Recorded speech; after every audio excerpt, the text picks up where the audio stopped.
Oh man, oh man, oh man. It's another Friday, another Foresight TV. I've got Brian. Oh, the thing I didn't ask you is I didn't actually ask you about pronouncing your name right, which I should have. So, Honigan? Honigman. Honigman.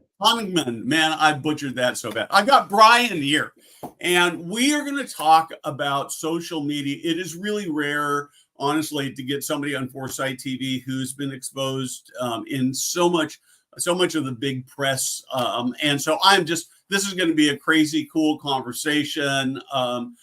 You'll come away with some things that you can do in your social media presence, your marketing presence, to be better at what you do, to serve your residents better, to serve your organization better. And I just discovered just before we went live that he's got his own buyer's journey with his grandparents. And so I'm very excited to explore that. Going to do this first.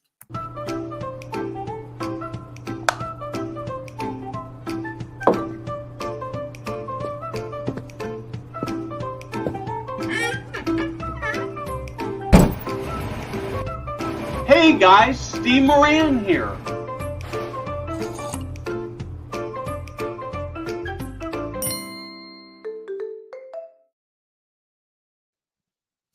So first, before we get started, I've got to remind you that Foresight TV is brought to you by KARE. KARE is the anti-staffing agency. I don't know if that makes any sense at all. I hope it does. But when you've got shifts you need to fill and you call through your entire team and nobody wants to fill it, you can reach out using an app to them and they will provide you great, amazing, wonderful staff to fill in those staffing holes at a price that will not break the bank. They are not a traditional staffing agency. They are, in fact, the one organization that can give you staff at a reasonable price. And actually, just this week, I was talking to Laura, who is with KARE, and they are starting to provide some therapy services as well. And so if you've got holes in your frontline staffing, if you've got holes in your therapy, you should reach out and talk to them. They will make your life so much easier, so much better. Your residents will love you more. Your boss will love you more. It will be an amazing thing. So want to thank KARE again for sponsorship. Brian, I am really, really excited to have you on board with this. Let's start a little bit with your background and who you are. And then the next thing I want to do is hear about your buyer's journey experience. Love it. Thank you so much for having me, Steve. And we're also the Blue Glasses twins. I think that's a sign that we're going to be pretty much aligned on everything. But yours are straight, and you notice mine in my video, and actually these are not as bad, but they still got a little bit of a tilt on them, right? So I'm always going like this. But yeah, great to be here. I'm a marketing consultant based out of Philadelphia. I help organizations of all kinds, nonprofits, tech companies, media brands, in the areas of content marketing, social media, and then just kind of digital marketing broadly. And how do I help them? Through consulting. I do career coaching for marketers. I do professional trainings for marketing teams, and I teach about marketing for different universities, for the online learning platform, LinkedIn Learning. So yeah, just all marketing all the time with, social media is a big focus area for me. So excited to dive in more. Cool. So let's actually start with your grandparents' buyer's journey. I assume grandparents, buyer's journey as your parents work to help them find senior living. I think this is an area that I'm going to sort of preface it by saying that I think we have way too much friction. It's probably the area that we could fix it. So I'd love to just hear that story. Sure. Yeah. It was just a complicated journey. I think I'm fascinated by the senior living space. So both sets of grandparents kind of needed my parents' support. So I'm like the kind of third rung here, but observing and basically, hearing my parents stress about the process, because ultimately everyone wants the best outcome, right? Of a healthy grandparents, in a safe environment where they're well cared for at the right price point. So basically, it just, my parents were never given instruction on how to do this because, my grandparents' generation, they never made it typically, or in their case, their parents never made it. So this was just like, there was no like plan for the next steps. So first is like coming up with that of like, what should we do? Should we have a nurse come to the house? Should we have them go to this type of facility? What level of care? Where? Price point?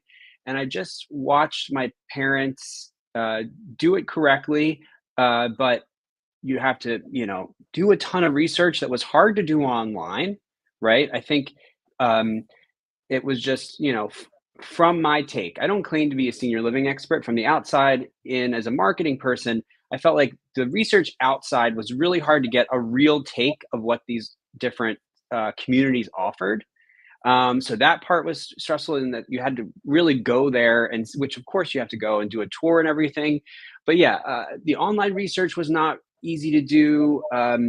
You had to go and like do a tour.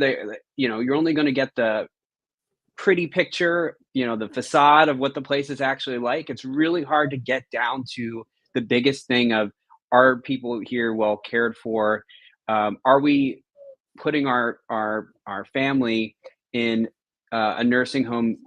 And there's a lot of stereotypes around nursing homes. It's like, the bad stereotype is that you're just like thrown in there and kind of half taken care of.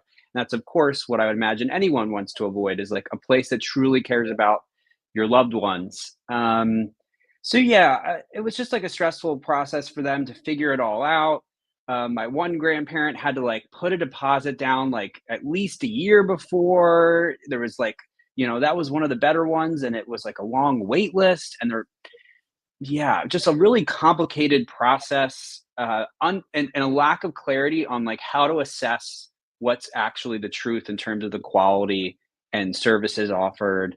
Yeah, and then that's just like the buyer's part. I think it's just, there's a lot more to like once your family members in a place and making sure that like everything is proceeding as planned, and care is being administered in the right ways and everything. But in many ways, it's a super stressful process, even if it was like, from a, the buyer's journey perspective, even if it was like smooth and seamless and you had all the perfect options in front of you, it's a stressful process because it's a change. It's a new season for a loved one of yours. In this case, my grandparents, it was a new season for them. So there's already stress associated. So yeah, it was very, it feels like there's like a lack of knowledge and understanding in society about these different options. And then the different senior communities themselves were not that good at marketing, signaling trust, providing a different resources. There wasn't like a good, at least from my knowledge, again, I'm the third rung here, like a third party review site or something that we could reference to like get honest insights. It was very like word of mouth. And I don't know, even with that word of mouth, that comes from a place of privilege from a lot of different perspectives of like having known someone that knew somebody that was at, the right level of place. So I don't know. It ultimately worked out in most of the cases, but it's a complicated process. Yeah, so that's really my next question for you. And you said something I want to really explore. So it's why I was making my head was down because I want to make sure I hit this. Is the signaling trust part? I think is actually a fascinating thing to look at. But so it sounds like they ultimately did. At least some of them moved into senior living. And how's the experience now that they've moved in? So this has been over a few years. They're no longer with us, but Okay. basically overall, let's focus on the mainly positive one. My grandmother was in a place that was the one where you had to put a deposit like a year in advance or something. And overall, in comparison to all the research my parents had done, hearing about different people in our lives and greater network or whatever, navigating it around. I'm located in the Pennsylvania area, in the tri-state area. We were happy with the level of care, the quality of the folks working there and taking care of the grandparents. And of course, there were times we had to, my parents had to chime in and be like, "Hey, we're not happy with this particular instance or what happened here." And it really reminds you have to have loved ones with you and throughout your life to advocate for you, because even at this place that in comparison to others was much better, the food quality, the amount of services offered were great, but there was still and the rapport that you would have with different staff that worked there was really good. Like they seemed to care most of the time. But even in this kind of ideal scenario, we always reference it as like, kind of best case scenario in terms of senior living this place. There were still missteps, and we're not expecting perfection, but you have high expectations when it's your loved one's health and well-being. So I would give it high B plus. Okay. A plus is like the Ritz Carlton of senior living, which I don't know if it exists. It probably exists at a different price point than I'll ever be exposed to. Yeah. But I would say this place was like a B plus and much better than other horror stories we hear all the time from different folks with different family members in different places. Yeah. So you said something I'm not going to dig into, but I want to sort of just make note of this because I think it's so important for the industry is that you've heard horror stories. And first off, of course, we know that where people are human nature is that we're more likely to tell bad stories than good stories, which is why it's so important to Yeah. create and focus on and tell good stories. And I think, frankly, one of the big challenges, one of the things that we talk about a lot, is that for reasons that I don't completely understand, we are actually really terrible. There are actually lots of good stories, but we're really terrible at collecting them and telling them. So let's, you obviously understand to a degree, and I actually think the fact that you're an outsider makes you better equipped to help us do this better than if you were an insider, because as an insider, we're so too close. We're almost too close to. So if I were a senior living operator and I found out about Brian and I said, man, I got occupancy problems. I got reputation problems. I need to figure out how to do this better. I think that social media and digital marketing is a big clue. And I showed up at your doorstep. Where would we start? Where would we go with that? Yeah. So if you came to my doorstep and said, I need marketing help to fill occupancy, rebuild trust, all these different challenges, I mean, the first place is like, ultimately, what are the goals here that we're trying to hit, right? Anything with marketing, we want to make sure that we're clear on what the outcome is, so that the desired outcome is, so then we can back up and make steps leading to that. So in this case, you know, encouraging more folks to become residents, reestablishing a positive reputation, and then maybe let's just say like awareness and engagement online that helps lead to those two other outcomes of repairing trust and increasing occupancy of our communities. So like setting goals, and then I would focus less so about getting all worried about email marketing versus social versus whatever, and focus primarily on like what are the actions that we need to take at our actual institution to make sure that the themes we want to hit on across our messaging to um, to differentiate, to build trust, to encourage tours and leads, get leads on our website for people to come in and do tours. Is there actions that we need to do in real life too to make sure this all lines up? You cannot have, I fear for this sometimes with small to medium sized organizations in particular, is that marketing is lip service and we're just putting stuff out there. So that's another step that I would say, okay, what are the themes we need to hit on across our marketing? How are we different from other senior living communities? What are the unique amenities or benefits to working here? What are the aspects that we want to really call out? What is our ethos? What is our mission? Like the values behind our place as a community versus others? What are the things like problems from the past that we want to address and potentially call out in our messaging and say we know where we've fallen short and we've corrected it. So like thinking through those themes first, we want to worry about what we're saying, not necessarily how we're saying. That should be second. First, we want to focus on what we're saying, and then we can worry about how we're saying it. And the how is, should we say it on social? Should we frame it this way? Should we frame it that way? Should we be saying this in person events? Whatever it may be. So with those themes in mind of what we need to hit on to accomplish our goals, I'd want to really make sure that our actions align there. We're not just saying we offer great XYZ day-to-day care for our residents, and then there's actually, not enough training of staff in reality. Like, I don't ever want marketing to be a lie, or lipstick on a pig, for lack of a better phrase. And then you make decisions with the themes and focus points aligned to your goals, and the actions that you can actually reasonably take. And maybe these are short lists because there's only so many themes we can hit on and so many actions we can take right now due to resource constraints and budget and all that.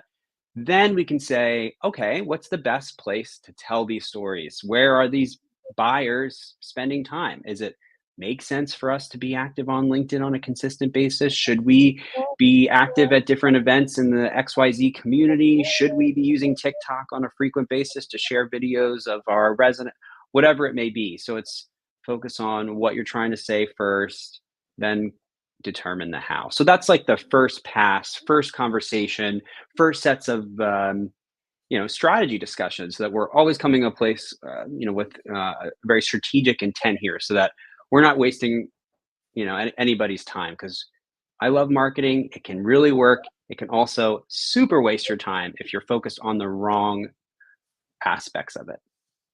Yeah, so I like this a lot, and I do think that getting the operations right. One of the things that so a couple thoughts I'm going to throw at you here, and I'd love to have you respond. I was recently talking to a friend of mine who started in a new community. And as he's getting to know the residents, one of the things that he said is that the residents are, and this almost gets into operations, but I think this is very illustrative of the problem. He said one of the residents complained that the food quality's gone downhill. And then his response was, but the food's actually really good. And so I struggle with things like that, because I sort of personally believe that perception is reality. But maybe the food is really good, and so maybe this is a marketing opportunity to change how people think about it and talk about it. Because again, we're all pre-offended, we're all more inclined to complain than we are to be happy. And the other challenge, of course, is that if you're eating at the same restaurant 3 days a week, 3 times every day, 7 days a week, it sort of feels repetitive. So how do you address? And the other thing I want to say is, I throw this in there, is that we know, or at least we believe, that the primary driver for people choosing senior living is geography. So I'd love to hear your thoughts. I'm going to throw in a lot at you, and I'll shut up now. So your question is basically, how do you actually find the truth of what's happening at your facilities or communities? Yeah, In kind of. terms of That's the part of it. experience? Or what do you do when you sort of objectively look at it and say, man, this food is really crushing it, but there's this message where, and people have gotten Yeah. maybe into this bad habit. How do I retell the story where I say to people, hey, this is actually really good, and you're just missing it? Because that could be, I think that oftentimes that's true. Yeah. I mean, in terms of like finding the truth of like, well, we think this is good, but then some residents say it's bad. Some residents say it's good. It's like doing a survey, a focus group, actually surveying the people that live there on a day-to-day basis to try to figure out what is actually happening, comparing your facilities, your communities to other competitors, and doing a comparison and contrasting in that regards, not just taking one stakeholder's opinion of it as the 100% truth. There's actually a couple truths at play, so we can figure out what's happening here and then how to address the message from there. And I'm not saying you have to go spend all this money to do big focus groups and everything, but I think it's really important to be as data driven as you can be to figure out what the next step is. So let's just say, you're pretty clear that your food is at B plus or A, and you're like, that's much better than most of the other options in our geographic competitive set.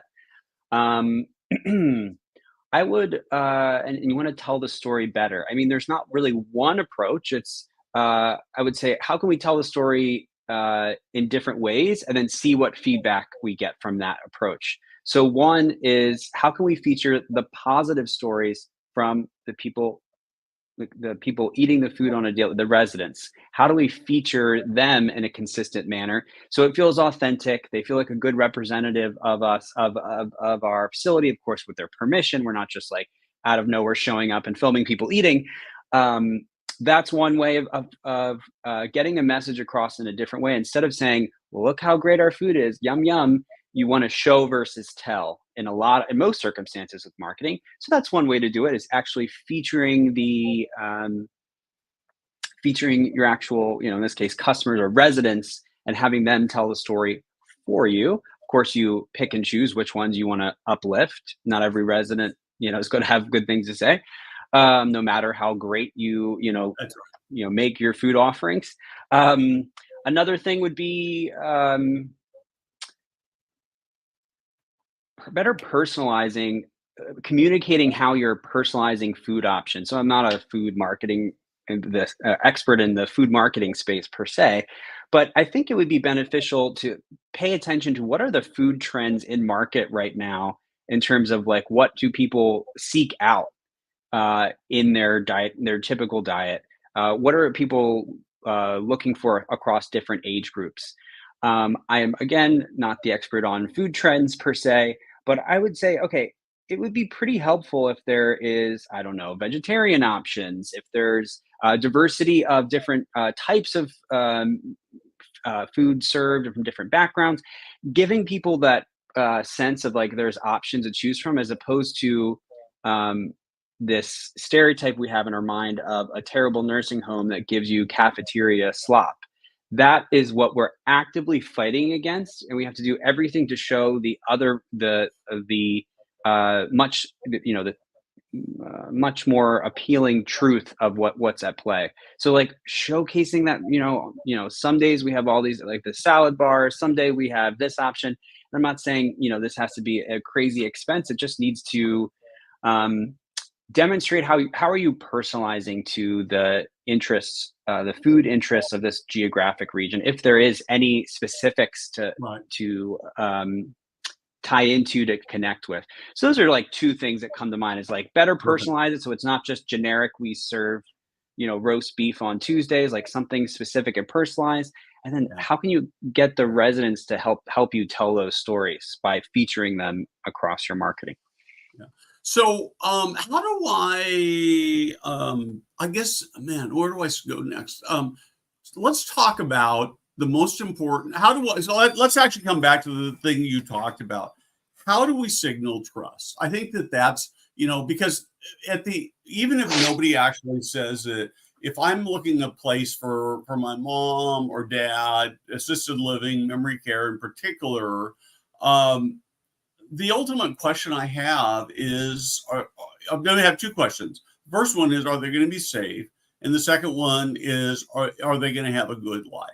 And of course, your words are going to be, oh, we're taking perfect safe, and they're going to be happy. But that's what everybody says. So how do we actually signal that those are true? Yeah. Uh, Again, there isn't one way. Again, top of mind, first thing is show versus tell. You could say it all day. Every institution says they're great, but consumers are really smart, have always been really smart, and they're more smart than ever before, given the amount of access we have to different data points and information.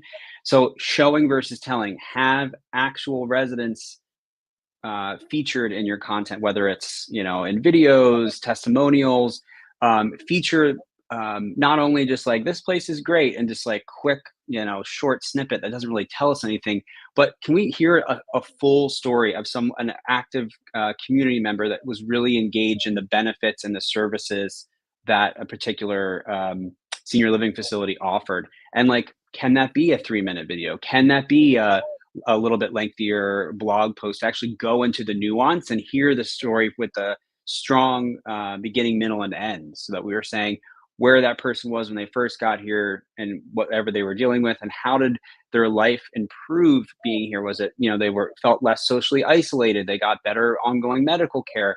I think that's really appealing. So show versus tell. What are thinking about the stakeholders that can tell your story for you? Next is third party credentials. So this is where I don't actually know what they are per se as a observer of the buyer experience. I didn't go through it myself, but I watched my parents go through, my grandparents. What are the third party signals? Is there some institutions, I guess it's probably state regulations and federal regulations around certain levels of quality of care? Is there some kind of review site? Is there a way that third parties can say, your attentiveness to the healthcare needs of this at this facility is at this level? Your diversity of different activities and service offerings is at this level. What are these third party trusted sources that we could get to say we are who we say we are? That proof from a third party that people trust in this space. As a consumer, I have no idea like what those are. I assume, I don't know. I don't remember if I was like seeing, ratings or something. Those are two things, third party credentials, showing versus telling, in terms of how to signal trust. Another area is data on how many people have you helped, and how many residents, and for how long, and what kinds of outcomes. How many residents live with you and lived on your facilities? For how long is a typical duration? What are the positive outcomes that you can quantify in some capacity, to showcase that people have a good life here, that they aren't just like being put in a room and forgotten? Yeah, those are some of the things that in this circumstance I think about is, how can we foster this trust? And then beyond showing versus telling, how can we incorporate these stakeholders in the buyer's journey, not just in marketing assets, but like, do residents, I have no idea, I'm just making this part up.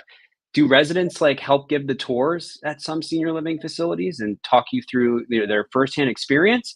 Or is it this like marketing person at a facility that doesn't live there and like knows the talking points? But what about having a resident come and do the tour with that marketing person or with that operations person and talk about their like specific day-to-day stories of why they love this place, and let them show you the cafeteria, let them show you the outdoor garden or whatever benefits a particular facility has. So those are some of the things that would build trust with me. So as I'm sort of listening to what you're saying, I've got like 8 I guess 6 or bullet points here that hits me. So the first thing is that I'm thinking, man, if you could just in your local marketplace, if you've got a physician who regularly refers you, and you get that physician to record a little, when Yes. my residents need assisted living, I send them here. What a powerful thing to do.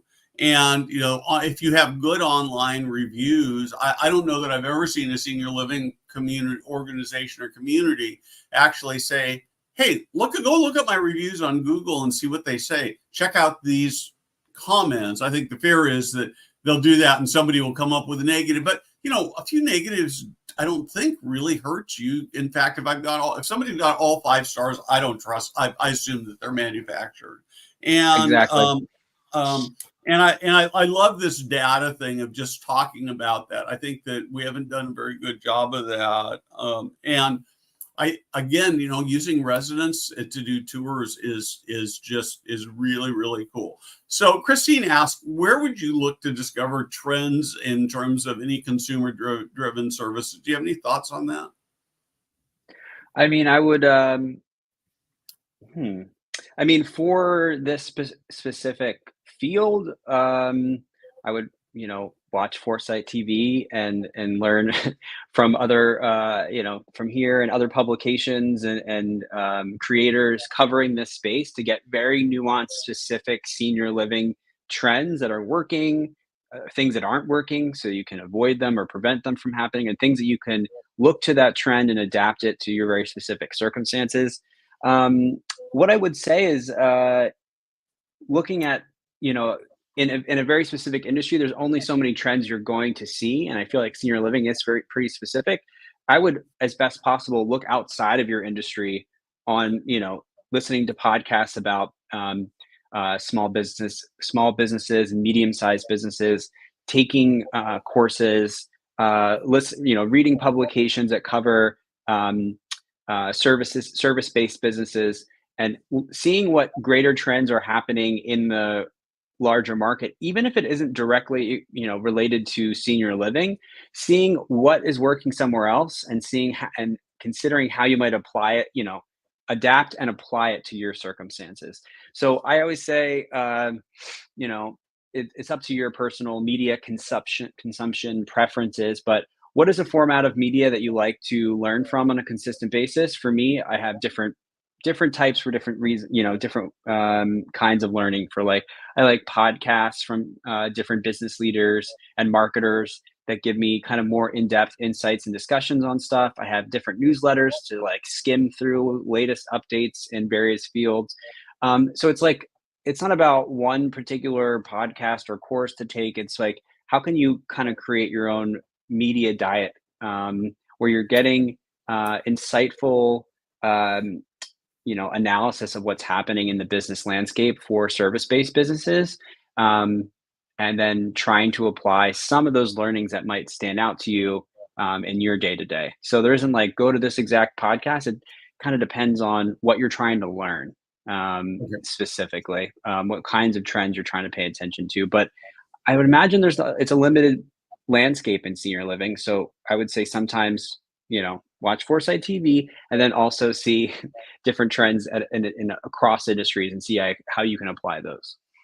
Yeah, well, I'm gonna get Rachel to go, or Jada to go through this copy, and we're just gonna snip that out and use it as social proof on LinkedIn. So I want to do a couple of lightning round questions. We're about out of time. How do I pick the right social media platform?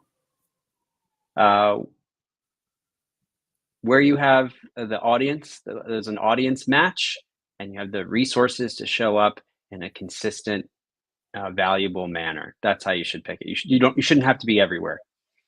Okay. Yeah. And I would say, for Foresight, we have a little bit of a presence on. We have a tiny little TikTok channel. We have a bit bigger presence on Facebook and a bit bigger presence on Instagram. But you'll find us where you're probably watching us right now, where the majority of people are, is on LinkedIn. That's where our crowd is. And the frequency of posting. Consistently, meaning there is an exact formula. Everyone's obsessed with this. Should I be posting at 2 p.m. on Tuesdays and all that?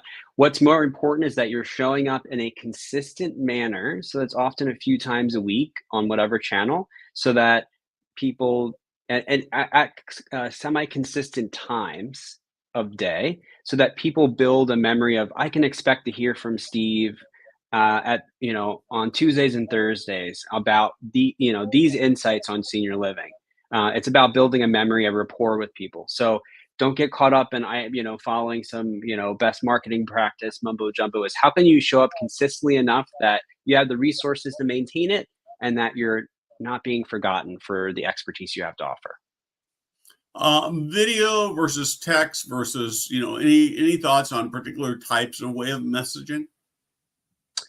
All of them are valuable in different ways. The best case scenario is to have a mix of content types and see what resonates with your particular audience. There is use cases for all of them. An important consideration is testing to see what stands out with your particular, what kind of feedback you get, and what in-house skills or do you have? Are we experts at video? Do we have strong writing talent on our team? And if that's lacking, that should inform some format choices, or you hire outside talent. The other thing that you said, I want to come back to for just a minute, because I think it's so critical, is this idea that you need to be consuming stuff outside the industry. I have a friend who posted something on social media, a little video clip on social media, but the soundtrack was just what was happening in the background. And honestly, it was, it was boring. And if they had taken that same clip And I actually sent them a message saying you should do this, so maybe it'll show up. If you just taken that, stripped out the sort of the background chatter and put some contemporary music in it, oh man, I could see it going viral on Instagram or Facebook Reels, or one of those things. And so I think that, but you don't think about these things unless you're consuming lots of stuff. And so I love that. What have I not asked you that I should ask you? What have you not asked? What is the main thing that what is the main thing senior living facilities are doing wrong with marketing? Yes. What are the main things we're doing wrong with marketing? That is a great question. So it all looks the same. Everyone's just copying the same framework.